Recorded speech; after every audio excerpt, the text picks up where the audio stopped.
네, 어디에 쓰이는 단어들일까요? 공통점을 한번 찾아보시죠. 백옥 같은 피부의 신데렐라부터 시작을 해서 칵테일의 태반까지 갑니다. 네, 아시겠죠? 미용 건강 목적으로 맞는 주사제의 별칭들입니다. 그런데 이 주사들이 정말 안전할까? 효과는 있을까? 어제 보건의료연구원이 연구 결과를 발표했습니다. 한번 몇 가지만 보겠습니다.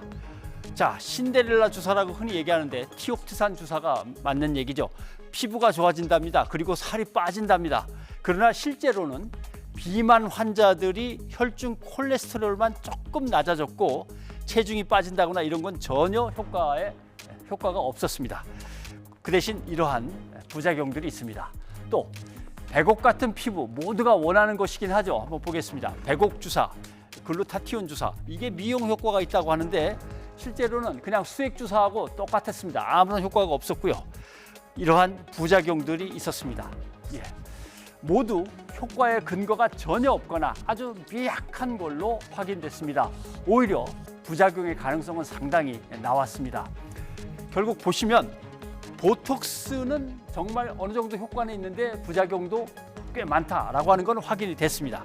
그 외 나머지 것들은 효과가 있다는 근거가 거의 없다시피 한 겁니다.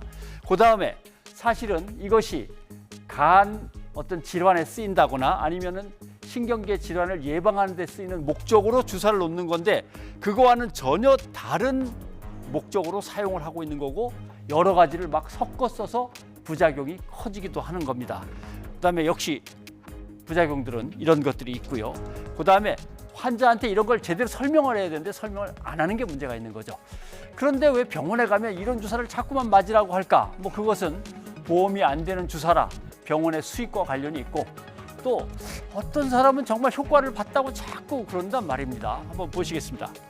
예, 미용 효과는 분명히 일부 부수적으로 기대할 수 있는 거지 모두가 다 기대할 수 있는 효과는 절대 아니다라고 하는 거고 이러한 효능 효과에 대한 과대 과장 광고 또는 아까 얘기한 대로 신데렐라라든가 백옥 같은 이상한 별칭을 사용해서는 안 된다라고 해야 되는 겁니다. 그다음에